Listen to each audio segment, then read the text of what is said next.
This video is about the civil conflict taking place in Myanmar and the local situation in the city of Mae Sot. Mae Sot is a border town on the Thai side of Myanmar and Thailand. It's located in western Thailand, and the majority of the population there is made up of Myanmar immigrants.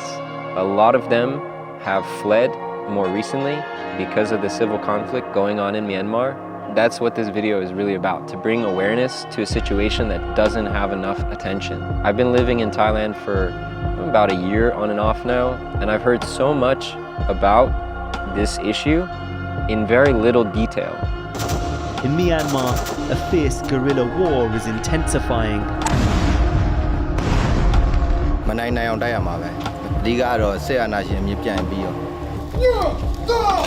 Amongst the resistance, former peaceful protesters risking their lives on the battlefield. This is who they're fighting, a brutal military junta that seized power in a coup 2 years. There's no real data coming out regularly about what's occurring there. According to a lot of the people from Myanmar that I've talked to in Thailand, about 50% of the population has fled their country, and a lot of people in the country are still trying to get out because the government that was taken over by the military has issued a draft which would obligate young people to essentially fight against their own countrymen. There are many different ethnic armies fighting against the Myanmar military that has occupied their government. So there's an internal conflict, and then China is also pumping money into the government, into the military, and into these ethnic rebel armies. So it's kind of funding the war on both sides to continue this conflict. There's so many layers that are very complicated and that I don't have the information to reveal or understand fully. This is just to bring more awareness to this situation. So I was invited to go volunteer in Mae Sot and to spend some time with the Rakhine people. So Rakhine is another state that's also borders Thailand. I met this guy in Chiang Mai last year, and we kind of just had a connection, and I took some photos of him, and then he invited me to spend some time in Mae Sot just to kind of see what the situation was like. The reason I'm sharing this information is because a lot of people in the country can't. Finding out about Myanmar, I began to question why this isn't news, why more people don't know about this, why there's not more information out. And talking to people from Myanmar, the main thing is that it's not safe to speak about this. Myanmar, Burmese citizens, they can't safely talk about what's going on online or through social media. It potentially puts them in danger or puts their family in danger. So there's not a lot of consistent information coming out about this conflict to the mainstream media. Myanmar's military is under more pressure than ever before, and they're responding with horrific violence. The rebels control large rural areas, so the regime, fearing ambushes, are relying on airstrikes like these. Helicopters and jets supplied by long-time allies China and Russia. So this video is to gather attention, grow an audience, and raise some funding to help these people on the ground level, potentially on both sides of this issue. I recently connected with an organization named KRF Asia, and they focus primarily on building schools and hospitals in places of high conflict and high need, where there's actually very little NGO support because there is some aspect of danger involved.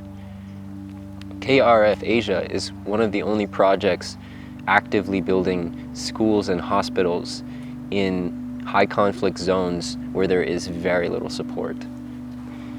I want to help within Myanmar through contributing to KRF Asia with media and some of this funding, as well as go back to Mae Sot and contribute to the migrant school system there in terms of basic funding, infrastructure, materials, etc.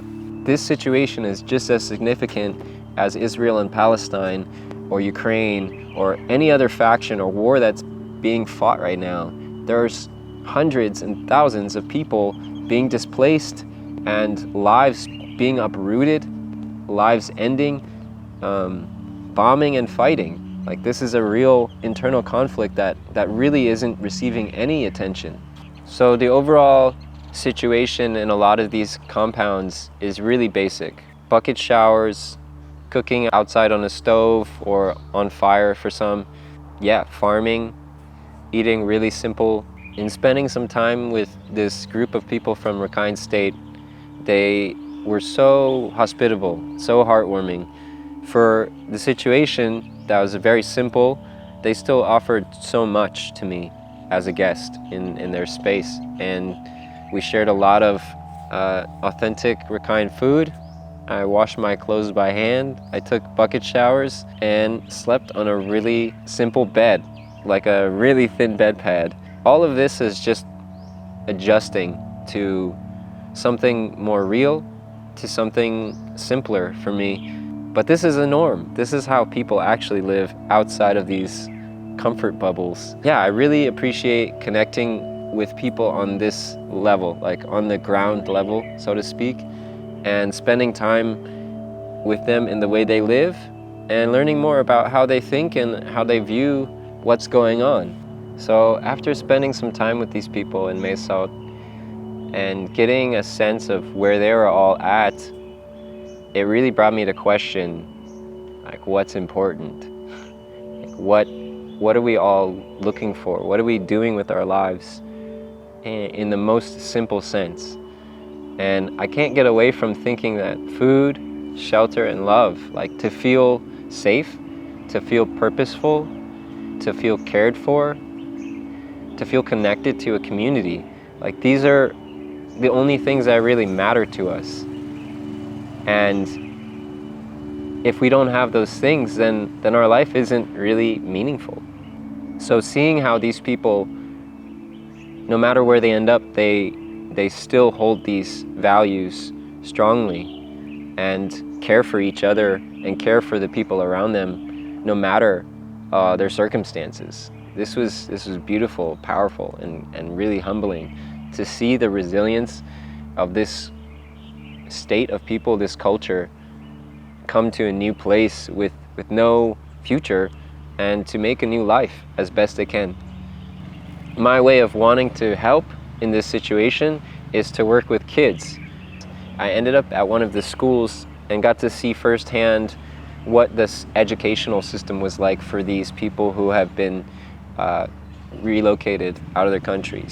I met this teacher who had started his own school about 10 years ago, and out of his own passion for teaching and wanting kids to have a place to go, he was a migrant worker, he had a farm, and then he started his first school 10 years ago, and he built the first structure with his hands by brick and mortar. And because of his lease agreement, the following year he was forced to tear it down and move.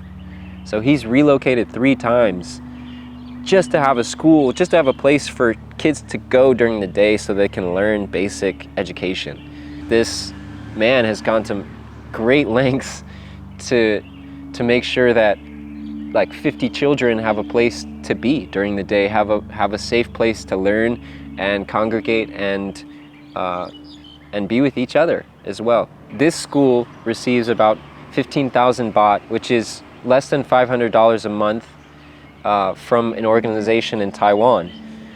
This covers just enough to pay the teachers, pay the driver of the school bus, and pay for gas to get the kids to and fro school in the morning and afternoon.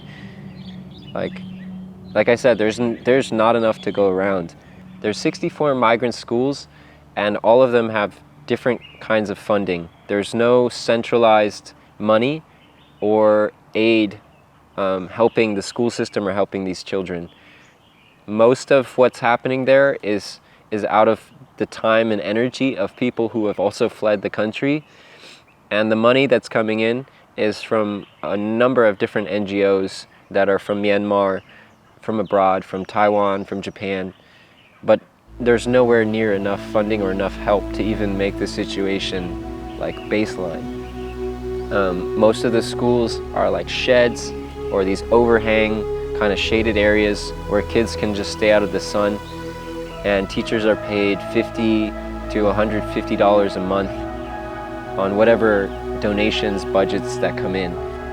And oftentimes, because of the situation, and a lot of these kids are migrants, they're not legally here, the locations of the schools are forced to change, and they're kind of just at the whims of Thai policy.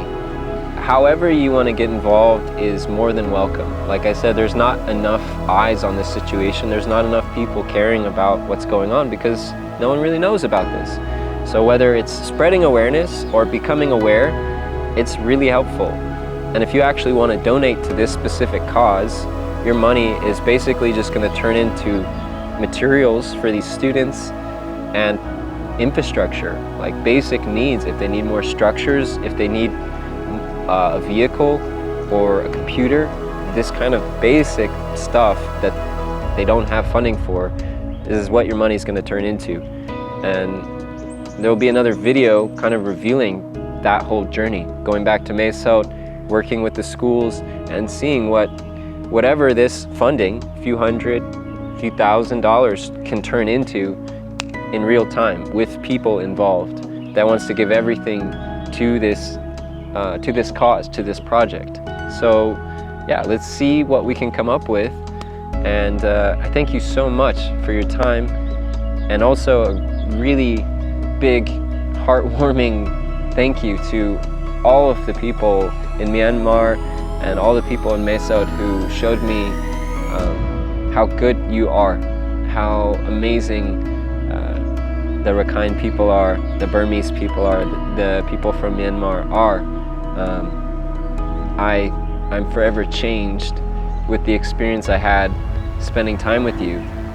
And yeah, I hope this can be helpful. If you like this video, if this video touched you, please share it, please like it, please subscribe.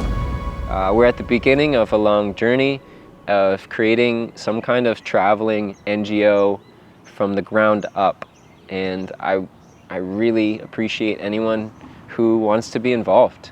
So we'll catch you next time. Stay tuned for more videos like this.